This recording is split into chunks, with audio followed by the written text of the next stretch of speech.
Welcome students. Info physics YouTube चॅनलच्या इयत्ता 11वीच्या चॅप्टर नंबर 1 युनिट्स अँड मेजरमेंटच्या लेक्चर नंबर 6मध्ये आपलं सर्वांचं स्वागत. आजच्या या लेक्चरमध्ये आपण एरर्स इन द मेजरमेंट म्हणजे कुठलंही मेजरमेंट किंवा मोजमाप करताना घडणारे एरर्स याची माहिती करून घेणार आहोत. आपण ज्यावेळेस फिजिक्स या विषयाचा स्टडी करतो त्यावेळेस या विषयामध्ये आपल्याला बरेचदा मेजरमेंट करणं गरजेचं असतं. मग हे मेजरमेंट करत असताना आपल्याकडनं काही एरर्स म्हणजे त्रुटी राहत असतात. तर ह्या त्रुटी का निर्माण होतात, या त्रुटी कशा दूर करायच्या या संदर्भात आपण काही माहिती पाहणार आहोत. That is called as the errors in the measurement. सर्वप्रथम आपण या एरर्सचे टाईप्स काय आहेत ते समजून घेऊया. There are two types of the errors in the measurement. यातला पहिला प्रकार आहे that is known as the systematic errors. First kind of errors in the measurement, systematic errors. And second type is known as the random errors. ज्यावेळेस आपण एखादं measurement घेत असतो त्यावेळेस या दोन प्रकारचे एरर्स तिथे निर्माण होतात. यातला पहिला प्रकार आहे सिस्टमॅटिक एरर्स किंवा देर मे बी रँडम एरर्स. या ज्या सिस्टमॅटिक एरर्स असतात त्या निर्माण होण्यासाठी तीन गोष्टी कारणीभूत असतात. Systematic errors are due to 3 reasons. त्यातलं फर्स्ट रिझन आहे इन्स्ट्रुमेंटल एरर्स. आपल्या मेजरमेंटमध्ये जे आपण इन्स्ट्रुमेंट यूज करतो त्या इन्स्ट्रुमेंटमुळे ज्या एरर्स निर्माण होतात या सिस्टमॅटिक प्रकारच्या असतात. Second, errors due to imperfection in experimental techniques. ज्यावेळेस एखादं मेजरमेंट घेतलं जातं त्यावेळेस त्या मेजरमेंटमध्ये काही इम्परफेक्शन म्हणजे अपूर्णता असते किंवा चुकीच्या पद्धतीनं मेजरमेंट घेतलं जातं, त्यामुळे देखील सिस्टमॅटिक एरर निर्माण होतात. आणि third reason personal error. Measurement करत असताना जो मेजरमेंट करणारी व्यक्ती आहे किंवा पर्सन आहे त्या पर्सनकडनं एरर्स घडल्या तर त्याला पर्सनल एरर्स म्हटलं जातं, which are also systematic errors. यानंतर आपण क्रमानं या प्रत्येक एररच्या प्रकाराची माहिती करून घेणार आहोत. त्या का निर्माण होतात, त्या कशा मिनिमाइज करायच्या, कशा काढून टाकायच्या या संदर्भात आपण माहिती पाहणार आहोत. First type systematic errors. एररचा पहिला प्रकार आहे systematic errors. Systematic errors are that are not determined by chance but are introduced by an inaccuracy involving either the observation or measurement process inherent to the system.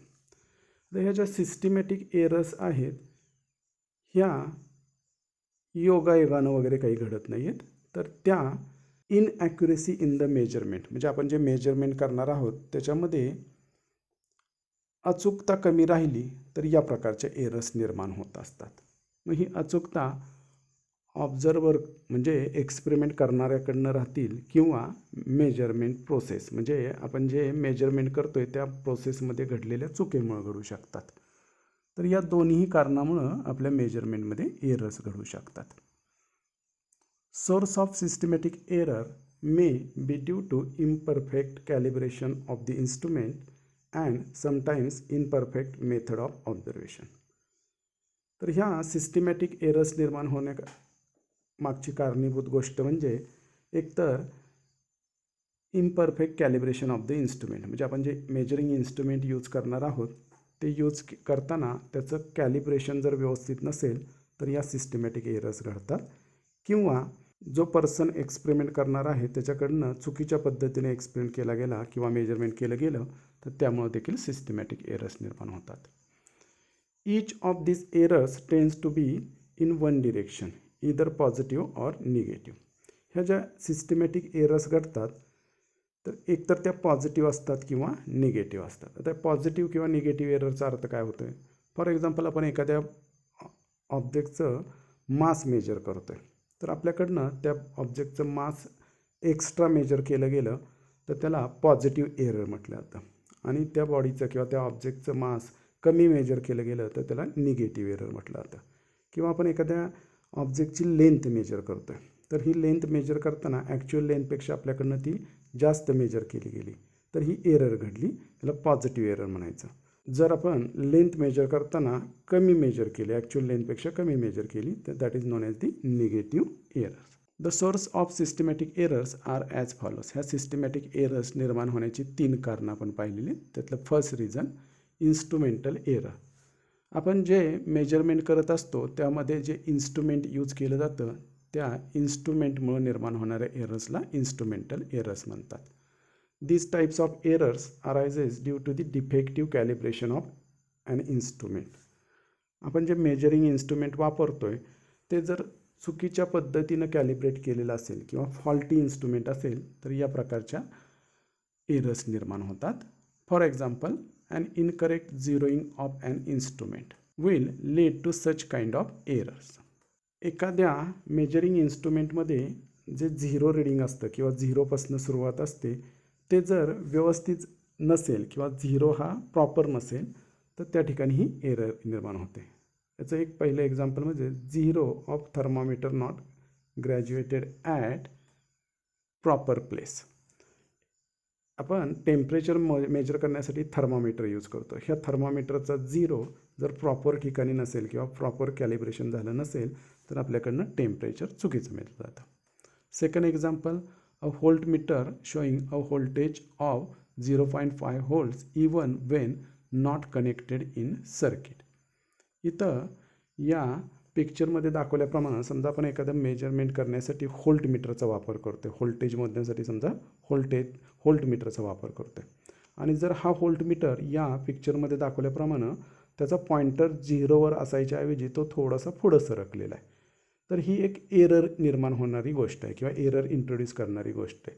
या ठिकाणी काय झालं आहे पहा, या पॉइंटरचं कॅलिब्रेशन झिरो नाही आहे किंवा प्रॉपर कॅलिब्रेशन घडलेलं नाही आणि त्यामुळं ज्या वेळेस आपण याच्या साईनं व्होल्टेज मोजू किंवा व्होल्टेज मेजर करू त्यावेळेस या ठिकाणी एवढ्या व्होल्टची एरर त्या मेजरमेंटमध्ये होणार आहे, एवढं व्होल्टेज आपल्याकडनं जास्त मेजर केलं जाणार आहे. तर अशा पद्धतीनं काही इन्स्ट्रुमेंटचे झिरो प्रॉपरली अलाईन नसतात. मग अशा केसेसमध्ये या इन्स्ट्रुमेंटकडनं किंवा इन्स्ट्रुमेंटचा तशा पद्धतीचा वापर करण्यामुळं आपल्याकडनं एरर्स घडतात. त्याला इन्स्ट्रुमेंटल एरर्स असं म्हटलं जातं. Instrumental errors can be minimise by calibrating instruments properly or using proper instruments. ह्या एरर्स काढून टाकायच्या असतील तर आपल्याला एकतर प्रॉपर कॅलिब्रेट केलेली इन्स्ट्रुमेंट वापरली गेली पाहिजेत किंवा प्रॉपर इन्स्ट्रुमेंट वापरली गेली पाहिजेत. या पद्धतीनं आपण ह्या इन्स्ट्रुमेंटल एरर्स, सिस्टमॅटिक एररमध्ये घडणाऱ्या इन्स्ट्रुमेंटल एरर्स काढून टाकू शकतो किंवा त्यालाच इलिमिनेशन ऑफ एरर्स असं म्हणतात किंवा मिनिमायझेशन ऑफ एरर्स म्हटलं तर आपण एरर्स कमी करू शकतो. सिस्टमॅटिक एरर्स निर्माण होणारं दुसरं कारण म्हणजे error due to imperfection in experimental techniques. This is an error due to defective setting of an instrument. आपण ज्यावेळेस एखादं मेजरमेंट करतो त्यावेळेस आपल्याकडनं जे मेजरिंग इन्स्ट्रुमेंट वापरलं जाणार आहे त्याचं सेटिंग जर डिफेक्टिव्ह असेल तर त्यामुळे एरर घडते. For example, the measured volume of a liquid in a graduated tube will be inaccurate if the tube is not held vertical. इथं या पिक्चरमध्ये दाखवल्याप्रमाणे समजा आपल्याकडे एक मेजरिंग ट्यूब आहे. एखाद्या लिक्विडची व्हॉल्यूम किंवा क्वांटिटी मेजर करण्यासाठी आपल्याकडे या पद्धतीचे एक ट्यूब आहे आणि या ट्यूबमध्ये आपण ते लिक्विड ओतून त्याचं मेजरमेंट करतो. पण जर आपण ही ट्यूब धरताना तिरकी धरली तर या ठिकाणी ही जी लिक्विड लेवल आहे ती इनक्लाइन किंवा तिरकी दिसते आपल्याला. एका बाजूला ती वर गेलेली किंवा एका बाजूला खाली गेल्यासारखी वाटते आणि त्यामुळं या लिक्विडचा व्हॉल्यूम आपल्याकडनं चुकीचा मोजला जातो. तर याला error due to defective setting of an instrument असं म्हटलं जातं. तर ह्या एरर्स जर तुम्हाला काढून टाकायच्या असतील तर त्यासाठी काय करता येईल, these errors can be minimise by following proper experimental technique by the person performing experiment. ह्या ज्या इनपरफेक्शनमुळे निर्माण झालेल्या एरर्स आहेत त्या तुम्हाला काढून टाकायच्या असतील, मिनिमाइज करायच्या असतील तर प्रॉपर एक्सपेरिमेंटल टेक्निक्स यूज करायची. हे मेजरमेंट करत असताना अगदी व्यवस्थित पद्धतीनं मेजरमेंट केलं गेलं तर या प्रकारच्या एरर्स तिथं निर्माण होत नाहीत किंवा त्या आपण काढून टाकू शकतो किंवा कमी करू शकतो.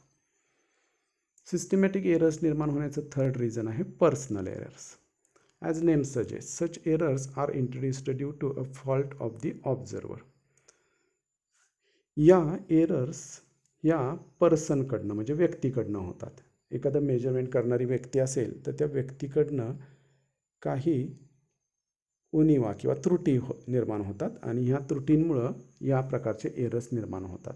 Bias of the observer, carelessness in taking observation etcetera कुड रिझल्ट इन एरर्स. एक्सपेरिमेंट करणारा पर्सन हा जर रीडिंग व्यवस्थित घेत नसेल किंवा त्याचे ऑब्झर्वेशन केअरलेस असतील तर यामुळं काही एरर्स निर्माण होत असतात. यांना पर्सनल एरर्स म्हणतात. For example, while measuring the length of an object with a scale, it is necessary to look at the scale from directly above. If the observer looks at it from an angle, the measured length will be wrong due to parallax. तुम्ही एखाद्या स्केलच्या साह्यानं एखाद्या ऑब्जेक्टची length मोजत असाल तर त्यावेळेस scale पाहताना तुम्ही समोरून पाहणं गरजेचं असतं. जर तुम्ही अँगलमधनं किंवा इन्क्लाइन पोझिशनमधनं जर तुम्ही त्या स्केलकडं पाहत असाल तर तुमच्याकडनं ती लेंथ चुकीची मोजली जाते किंवा व्यवस्थित मोजली जाणार नाही आणि पर्यायानं तुमच्या मेजरमेंटमध्ये एरर निर्माण होते. अशा प्रकारे रीडिंग घेणारा म्हणजे एक्सपेरिमेंट करणारा किंवा मेजरमेंट करणारी व्यक्ती आहे त्या व्यक्तीकडनं जर एरर घडत असेल तर त्याला पर्सनल एरर म्हणतात. या तिन्ही एरर्स या सिस्टमॅटिक या प्रकारामध्ये मोडतात. म्हणजे सिस्टमॅटिक एरर निर्माण होण्यासाठी ह्या तीन गोष्टी कारणीभूत असतात. Systematic errors can B minimised by using correct instrument, following proper experimental procedure and removing personal error. तुम्हाला जर आपल्या मेजरमेंटमधल्या सिस्टमॅटिक एरर्स काढून टाकायचे असतील किंवा मिनिमाइज म्हणजे कमी करायचे असतील तर त्यासाठी करेक्ट इन्स्ट्रुमेंट वापरणं गरजेचं आहे. प्रॉपर किंवा चांगल्या पद्धतीचं इन्स्ट्रुमेंट, करेक्ट इन्स्ट्रुमेंट तुम्ही वापरलं तर सिस्टमॅटिक एरर्स होणार नाहीत. फॉलोइंग प्रॉपर एक्सपेरिमेंटल प्रोसिजर म्हणजे आपण जे मेजरमेंट करायचं आहे त्याची जर प्रोसिजर व्यवस्थित आपण राबवली, व्यवस्थित रीडिंग घेतली गेली तर या एरर्स घडणार नाहीत. अँड रिमूव्हिंग पर्सनल एरर्स, जी व्यक्ती मेजरमेंट करणारे त्या व्यक्तीकडनं घडणारे एरर्स जर आपण काढून टाकल्या तर आपल्याला सिस्टमॅटिक एरर्स कमी करता येतात, मिनिमाइज करता येतात. एरर इंट्रोड्यूस होण्याचं दुसरं रिझन आहे रँडम एरर्स. नावाप्रमाणेच ह्या रँडम एरर्स वेगवेगळ्या कारणामुळं रँडमली घडत असतात. These are the errors which are introduced even after following all the procedure to minimise the systematic errors. आपण जो एररचा फर्स्ट टाईप पाहिला सिस्टमॅटिक एरर्स, त्याच्यामध्ये एरर्स निर्माण होणारी तीन कारणं असतात. आपण जरी हे तिन्ही कारणं काढून टाकायचा प्रयत्न केला तरी देखील still there are errors in the measurement. तर अशा प्रकारे अन्य कारणामुळे घडणाऱ्या एरर्सला रँडम एरर्स असं म्हटलं जातं. These types of errors may be positive or negative. ह्या ज्या रँडम एरर्स निर्माण होतात त्या मे बी पॉझिटिव्ह असू शकतात, मे बी निगेटिव्ह असू शकतात. Random errors occur due to variation in condition in which experiment is perform. ह्या रँडम एरर्स निर्माण होण्यासाठी एक्सपेरिमेंटल कंडिशन्स कारणीभूत असतात. आपण ज्या वातावरणामध्ये एक्सपेरिमेंट करतो आहे किंवा रीडिंग घेतो आहे त्या वातावरणामधले बदल किंवा त्या वातावरणामधल्या कंडिशन्समध्ये व्हेरिएशन म्हणजे बदल घडत असतील तर त्यामुळे या रँडम एरर्स निर्माण होतात. For example, the temperature may change during the course of an experiment. आपण एखाद्या एक्सपेरिमेंटमध्ये वेगवेगळ्या टाईम इंटरवलमध्ये रीडिंग घेत असू तर त्या ठिकाणी एन्व्हायरमेंट म्हणजे आसपासचं जे वातावरण आहे किंवा एक्सपेरिमेंटल कंडिशन्स आहेत याच्या टेम्परेचरमध्ये जर बदल घडला तर त्यामुळे एरर निर्माण होऊ शकते. फॉर एक्झाम्पल, तुम्हाला एखाद्या बॉडीचं टेम्परेचर मोजायचं आहे दिवसभरामध्ये. मग मॉर्निंगमध्ये टेम्परेचर कमी असतं त्यामुळे पर्यायानं त्या बॉडीचं टेम्परेचर कमी भरेल. ॲट द आफ्टरनून ज्यावेळेस डोक्यावर सूर्य आलेला असतो त्यावेळेस तापमानामध्ये वाढ घडते, पर्यायानं त्या बॉडीचं टेम्परेचर वाढलेलं असतं. आणि ॲट द इव्हिनिंग संध्याकाळी सूर्य तिरका झालेला असतो त्यामुळे परत एकदा टेम्परेचर कमी होतं. मग अशा तीन वेगवेगळ्या कंडिशन्समध्ये आपण टेम्परेचर मोजलं एखाद्या बॉडीचं तर ते वेगवेगळं भरेल, म्हणजेच पर्यायानं आपल्या एक्सपेरिमेंटमध्ये एरर घडते. तर या ठिकाणी टेम्परेचरमधल्या बदलामुळे देखील आपल्या मेजरमेंटमध्ये एरर घडू शकते. Second, pressure of any gas used in the experiment may change. आपल्याला एखाद्या गॅसचं प्रेशर मोजायचं आहे, पण हे प्रेशर मोजत असताना टेम्परेचरमधल्या बदलामुळं तिथं प्रेशरमध्ये बदल घडत असतो आणि त्यामुळं टेम्परेचर बदललं की प्रेशर बदलतं आणि पर्यायानं आपल्या रिडिंगमध्ये एरर घडू शकते. Third, the voltage of the power supply may change randomly. आपण एखाद्या एक्सपेरिमेंटमध्ये करंट किंवा व्होल्टेज मेजर करायचं काम करतो आहे किंवा रेजिस्टन्स मेजर करायचं काम करतो आहे. जर आपण ते इन्स्ट्रुमेंट किंवा ज्या सर्किटमध्ये आपण करंट व्होल्टेज मोजणार आहोत ते सर्किट जर आपण AC म्हणजे अल्टरनेटिंग प्रकारच्या करंटला जोडलेलं असेल आणि जे आपल्याला वीज मिळत असते किंवा इलेक्ट्रिसिटी मिळत असते त्या इलेक्ट्रिसिटीचं जर व्होल्टेज कमी जास्त झालं तर आपल्या रिडिंगमध्ये एरर निर्माण होतात. पॉवर सप्लायचं व्होल्टेज कमी होतं किंवा वाढतं आणि त्यामुळं एरर्स निर्माण होतात. आता ह्या ज्या गोष्टी आहेत ह्या आपण टाळू शकत नाही. म्हणजे अशी काही कारणं असतात की जी आपण टाळू शकत नाही. मग अशा न टाळता येण्यासारख्या कारणांमुळं किंवा रँडमली घडणाऱ्या गोष्टींमुळं निर्माण होणाऱ्या एरर्सला रँडम एरर्स असं म्हणतात. या रँडम एरर्स पूर्णतः काढून टाकता येत नाहीत, पण ते आपण कमी करू शकतो. तर ह्या एररचा हा दुसरा प्रकार आहे random errors. These errors cannot be eliminated completely, but we can minimize them by repeated observations and then taking their mean or average value. दिवसभरामधल्या तापमानामधल्या बदलामुळं जर आपल्याला एखाद्या बॉडीचं टेम्परेचर मेजरमेंट करण्यामध्ये एरर्स घडत असतील तर आपण दिवसभरात अनेक वेळा ते बॉडी टेम्परेचर किंवा त्या वस्तूचं टेम्परेचर मेजर करायचं आणि त्याचे मीन व्हॅल्यू किंवा ॲव्हरेज व्हॅल्यू घ्यायची. त्यामुळे आपल्याला एरर कमी करता येते. तर या पद्धतीनं काही प्रोसिजर फॉलो करून आपण मेजरमेंटमधल्या एरर्स मिनिमाइज करू शकतो किंवा रँडम एरर्स ह्या मिनिमाइज करू शकतो. Remember that random errors cannot be completely eliminate. आपल्याला ह्या पूर्णतः काढून टाकता येत नाहीत, पण आपण त्या कमी करू शकतो. तर ह्या दोन प्रकारच्या एरर्स आपल्या मेजरमेंटमध्ये घडतात, सिस्टिमॅटिक एरर्स आणि रँडम एरर्स. आत्ता सांगितल्याप्रमाणे एरर्स ह्या कम्प्लिटली काढून टाकता येऊ शकत नाहीत, पण आपण त्या कमी मात्र करू शकतो. त्याला मिनिमायझेशन ऑफ एरर्स असं म्हणतात. Errors can be minimise but cannot completely eliminate. त्या पूर्णतः काढून टाकता येत नाही.